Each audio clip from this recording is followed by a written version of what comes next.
Wow, the tea is hot this week with the interview of Nayte on Nick Viall's podcast. But what do you think?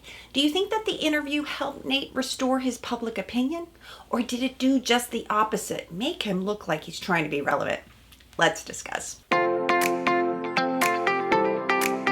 Welcome to Reality TV Therapy with me, Dr. Diane. Hi there. If you haven't seen the interview between Nayte and Nick, make sure you watch it. I've linked it in the notes below, and for copyright issues, I just want to capture small snippets, but it's so important to understand the entire interview in context. And I'm following up on this story because my followers have asked my intake about this, but I think there are lessons to learn, not only about relationships, but about breakups. And if you come away from anything else in my videos, it's this. It's to understand more about relationships done well and not so well. But if you're new to my page, let me take a moment to introduce myself. I'm Dr. Diane. I'm a psychologist, couples therapist. I watch and review reality dating shows like The Bachelor, looking for what we can learn. I'm going to call out good communication skills, not so good communication skills, because most of us are on a journey to find love. And how else are you going to learn? Okay, to start out with a caveat, it's called media psychology. I'm not any one of these therapists, but I am commenting on based upon what we see, which is also limited, so that's fair. But I don't know Michelle, I don't know Nayte. I do know Nick a little bit. I was on his podcast twice. But it's easy to be an armchair therapist, of course, when you're not in it. I want to start by giving Nick kudos. He did a really nice job creating safety for Nayte to be vulnerable, to have a platform to speak up. And I really did love the beginning part of the interview. I also understand why Nayte did the interview. He wanted to clear his name. Clearly, he has come under attack by Bachelor Nation. There have been allegations that Nayte was cheating in his relationship, and we're going to get to that. But we didn't get to some of those questions, right? Or at least it wasn't aired. And looking at Nayte, what I can say is there's no doubt that he was in love with Michelle, that he fell hard, and that there's no doubt that the breakup was also hard. He says many times, though, that there were multiple points in which this relationship was fractured, and it wasn't meant to go the distance. But I appreciate that Nayte admits one thing, that he broke up with Michelle poorly. He broke up with her on her birthday. He did it in a bad way. He was talking to everyone else, perhaps besides Michelle, and that they were both on planes. And it was one of these very difficult moments where Michelle is like, I need to give the CMAs an idea about whether we're coming or not. Is it the CMAs? And then he blurted out, we're not together. And he himself admits that it was a poor move. Okay, but for me, how did we get to this place? They're both going on different podcasts, and because in Bachelor Nation there are so many of them, talking about what I call the he said, she said. And here's the thing. By the time we get to that point, to me, it's a breakup that's gone poorly. Because if you've had a good breakup, and I'll get to what that is, then there's sadness, but there isn't as much confusion and anger. And that's what I'm seeing here. Like in a good breakup, you can say, wow, I loved you, but it went wrong. And you would get some type of closure. And I think that's what's missing here, that there wasn't closure in this couple. And closure doesn't mean feedback. I'm going to get to that too. But I just think this was the big miss here. Okay, and that's what's missing for me. Because Nayte doesn't tell us that they ever met again. He doesn't say, sure, he's crying to his mother and he's distressed, but did Michelle really feel that? Did she feel heard and seen? Did they both feel kind of respected? So for me, there's just a lot of unresolved feelings here, and that's why couples act this way. I would have preferred to hear that they went to therapy, that they were working on themselves, and I didn't hear that. Okay. So Michelle, what about her part of this? Michelle reveals, and she revealed this on Caitlin Bristow's podcast, that she felt blindsided by Nayte. And clearly, Michelle has not been a big person on social media. She's not as public. She says she's a private person. But this idea that Michelle was blindsided in this interview with Nick really bothers Nayte, because he keeps saying that, no, Michelle should have known. He says, I don't want to tell Michelle how she could or couldn't feel. And if she's blindsided, that's on her, right? Because we all own our own reactions. But then Nayte goes on to say that they got together in December, and by January, they were already having breakup discussions. Clearly, this was a couple that was under distress right from the beginning. But according to Nayte, they had multiple breakup conversations. So I can see Nayte's point that, like, well, Michelle, how could you be blindsided when we were talking about this quite a bit? But here's the thing. I use the word blindside perhaps in a different way, and I want you to consider what that means. We can easily blindside a partner in a relationship when we pretend to be one person and show up another. And it's not just the breakup part that you get blindsided in. It's like, this is so perfect to talk about attachment styles, attachment theory, which is what my expertise is, that from the beginning of a relationship, it's easy to come across like you're secure and confident and you know what you want. But it breaks down in a relationship when you're in hot water, when you're under stress, and then we see someone's true attachment style. So we can blindside somebody, not just in a breakup, but we can blindside them all the way along because we're faking good, and then we get to see who the person really is. And it could have happened for Nayte too. I don't want to take that away from him. And he gets to it later. He talks about how Michelle wasn't the Michelle that he met at the beginning. Okay, so that part, the first part of the interview where Nick is asking Nayte questions about how he got on the show, that people are calling him an F-boy, who he is, how he got to this place. I don't have issues with that. In fact, I think it did show a good side of Nayte, being vulnerable, talking about how he was so excited about Michelle. But there's 5 different points that I want to call out that I think we've just gone too far. Okay, so if you go to the interview at around 50 minutes, Nayte brings up something, and I think it's so important about that it was hard to kind of trust Michelle. Okay, say that in air quotes, trust. It was just like a confusing moment, and that kind of just led to some trust issues on my part too.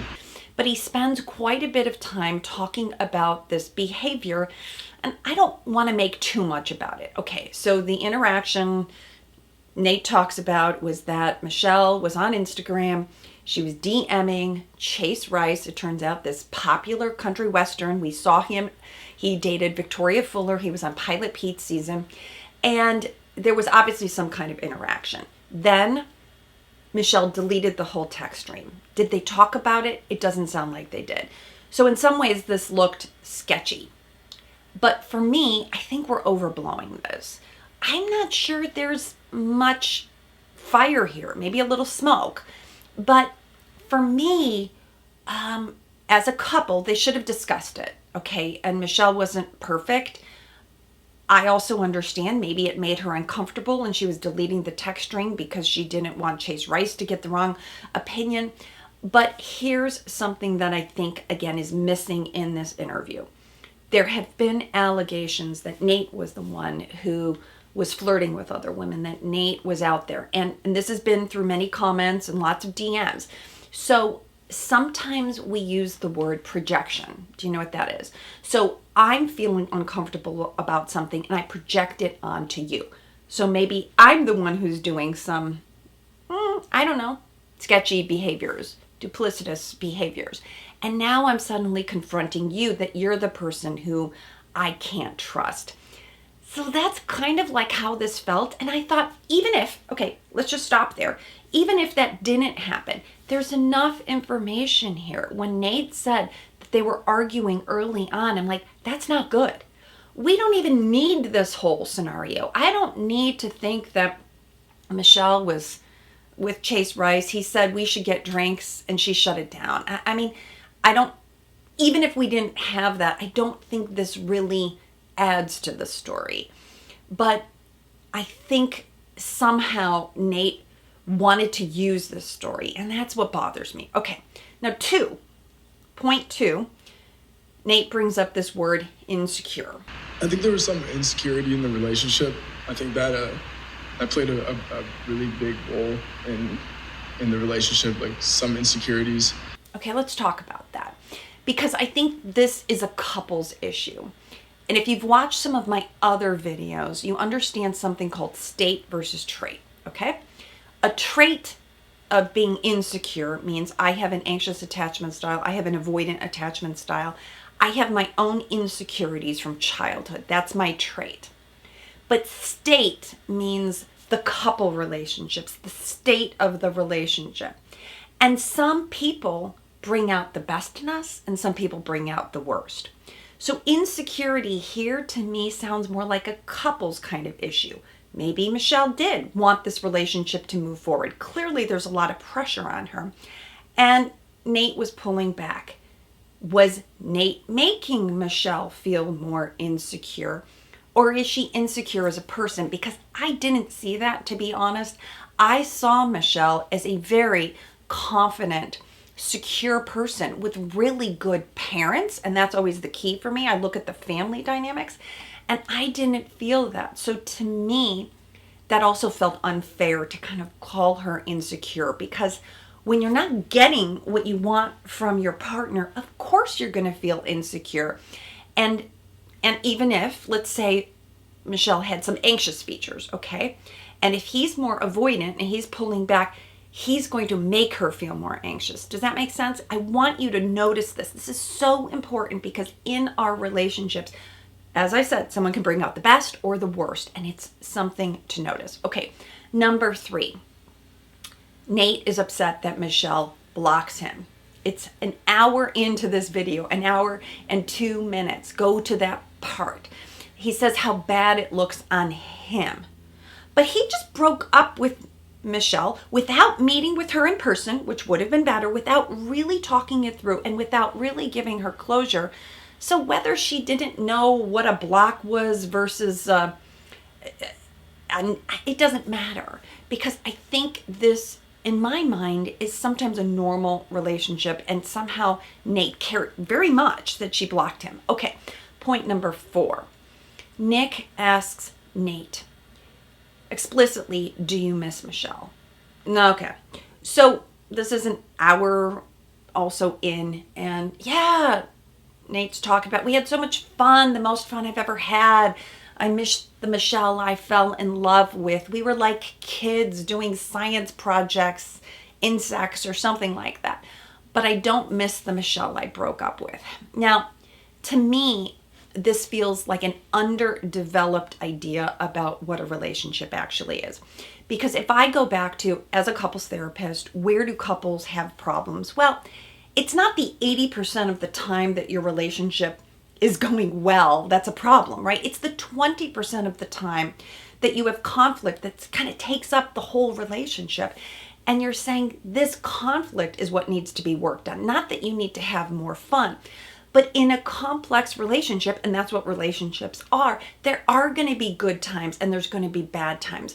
And what's missing for me here is the bigger picture about a relationship, the bigger picture that we also know Michelle was deciding whether she should stay a teacher or not, and teachers are treated poorly and paid poorly, and he didn't talk about going through that kind of conflict with her and partnering with her through all of this. So to me, it feels like surface level, we're supposed to always be chill and fun and have a good time, and like, where's the depth? So that's what was missing for me.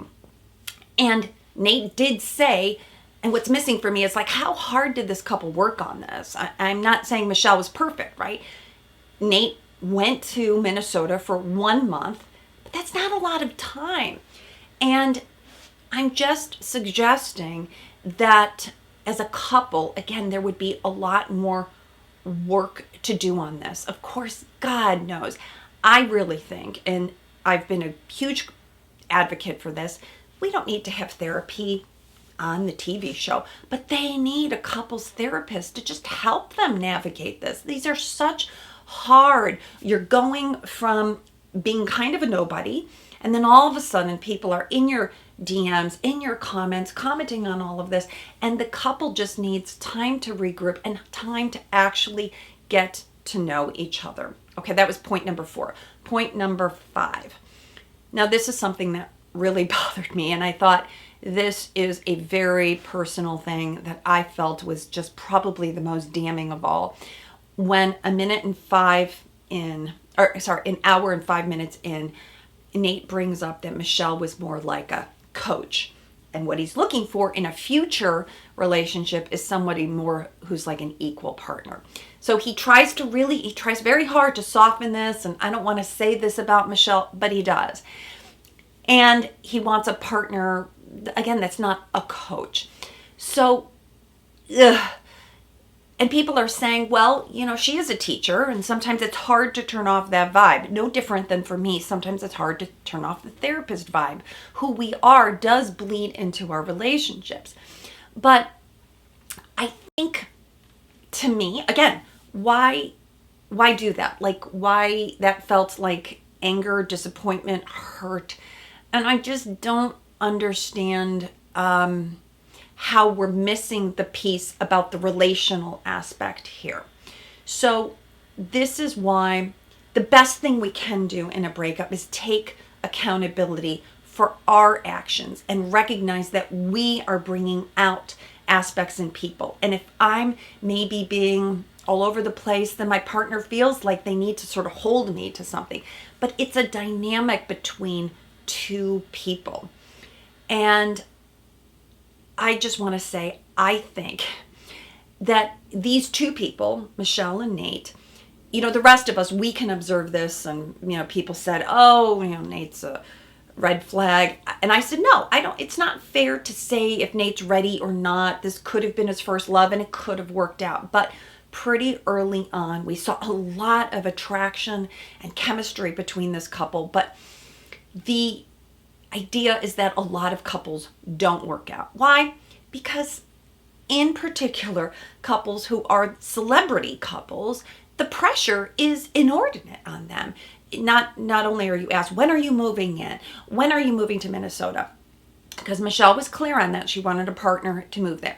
But when are you having kids? When are you getting married? And all of that has got to be huge. That's why a lot of celebrity couples, quite frankly, just don't work out. So what's missing for me here is the personal accountability, talking about, I know people saw me as a certain person, but I want to assure you that Michelle was my priority first and foremost. I want to assure you that we were partnering well together. We were managing the conflict of all of these things, and I just don't hear these things. So that's a big miss for me. Like if Nayte felt like I had done everything and that still wasn't good enough, wouldn't he have more to speak about that? Like, you have receipts about that. We tried this, we tried that, we tried everything. That's what like divorcing couples do. And they say that, but this is still an early relationship. So now my biggest question to you, did Nayte clear his name the way that he had hoped for? Let me know in the comments, because I think if he had just come forward and talked about how people project onto him that he is a tall black man with tattoos, he's very attractive, and that people see him in a certain way, I can have empathy for that. I really can. I think of it as a woman who's also super attractive, maybe based upon her body, people perceive her as hypersexual, and she's not. And I can have empathy for that. And I loved that he was vulnerable. But these 5 points, to me, is where we've gone too far. As I said, just not a breakup, not done well. This he said, she said part. So I can have compassion for both Nayte and Michelle. They're both good people. But as I said, they didn't work out. And especially with long distance, right? But they both deserve love, right? Michelle on Matt James' season, she was attracted to Matt because she wanted a partner who was going to help her change the world. And Nayte, if he wants a more playful partner, well, he deserves that too. But for me, the search for the hot tea has got to stop, okay? Especially when it comes to the privacy of established couples. It's just too much. If you've got the tea, like, okay, somebody slid into my DMs, you're not going to believe who it is, haha, that's one thing. But this kind of tea, this public display of private information, we've just gone too far. Because people will say, well, they're a public couple, right? They went on the show, they know what they got into. But once the cameras stop rolling, people need space. They need to develop their relationships, and they need time to build a foundation. But here's the thing. Okay, how could this breakup have been handled better? And for instance, Tayshia and Zach, they broke up. We didn't hear anything like this, right? I didn't recall either one of them going on podcast, really talking about their partner. I think it can be done better. So let me end with what I call my reality check. Have you ever been blindsided? I know I was, and it was painful for me. And once it happened, I didn't let that happen again because I was paying more attention. But what about your breakups? Have you handled your business well? How would you know? Well, if your ex is texting, calling, talking to your family or your friends, chances are you haven't handled it well, right? Because you want to go back to your partner. That's the only person who you care what thinks about you. Forget what everybody else says. Have you handled it well with them? Did you let them know that you were in it, that you loved it, that it meant something to you? Because that's what closure is. And the older we get, we learn how to keep that person's self-esteem intact. But everybody, again, is on a journey. You take a chance on love, and when the breakup doesn't work out, how to handle it with love and clarity. Let me know your thoughts on this video. I've got more coming for you on the finale of The Bachelorette.